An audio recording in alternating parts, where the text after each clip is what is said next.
तो बेसिकली हम देखते हैं कि टाइप्स ऑफ क्रिप्टोग्राफी कौन कौन सी होती है। तो मेन दो टाइप की क्रिप्टोग्राफी होती है, सिमेट्रिकल की क्रिप्टोग्राफी एंड असिमेट्रिकल की क्रिप्टोग्राफी।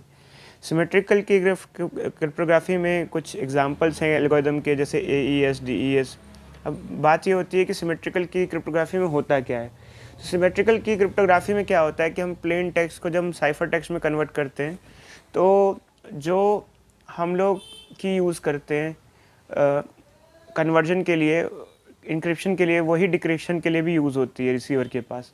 अब प्रॉब्लम ये होती है कि आपने जैसे मान लो ताला लगा दिया, अब वो चाबी जो है, मतलब वही जो की है, वो हमको रिसीवर को देनी पड़ेगी। अब की भी ट्रांसफ़र करनी पड़ती है, क्योंकि अगर आप देखो तो आपने कोई मैसेज भेजा अपने पास से दूसरे के पास, तो मैसेज तो आपने इनक्रिप्ट कर दिया, और अगर आप उसके पास, रिसीवर के पास उसकी की नहीं है, तो आपको साथ में की भी भेजनी पड़ेगी।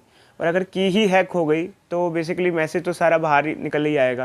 और ऐसा नहीं होता है, आप ये मत सोचिएगा ऐसा होता है कि रिसीवर के पास पहले से ही की हो।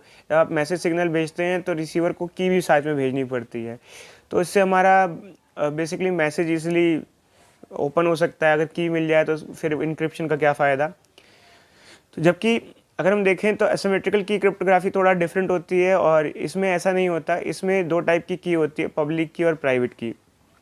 तो जैसे मान लो कि मेरे को कोई मैसेज भेजना है किसी पर्सन को, तो उस पर्सन की दो की होंगी, एक पब्लिक की एक प्राइवेट की। तो एक की वो मुझे दे देगा अपनी, और उससे मैं लॉक लगा दूंगा, और जब वो मैसेज उसके पास पहुंचेगा वो अपनी की से खोल लेगा। आप इस तरीके से समझ सकते हो कि एक ताले की दो चाबी हैं, लॉक लगाने की चाबी और लॉक खोलने की चाबी।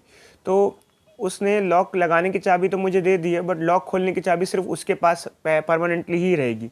अब इससे क्या होगा कि लॉक खोलने की चाबी वो ट्रांसफ़र नहीं करेगा किसी को, उसके पास रहेगी, और हमेशा लॉक लगाने की चाबी मेरे पास है, लॉक वो खोल पाएगा वहाँ पर।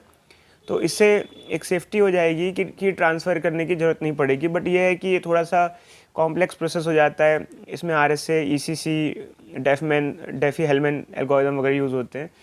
बट एक्चुअली क्या है, अगर हम देखें रियल लाइफ में व्हाट्सएप वगैरह में, तो क्या होता है, व्हाट्सएप में हम ये दोनों ही यूज़ करते हैं, सिमेट्रिकल एंड एसिमेट्रिकल।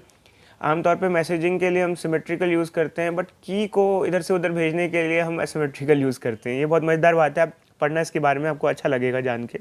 तो ये दो टाइप की मेन क्रिप्टोग्राफी टेक्निक्स होती हैं।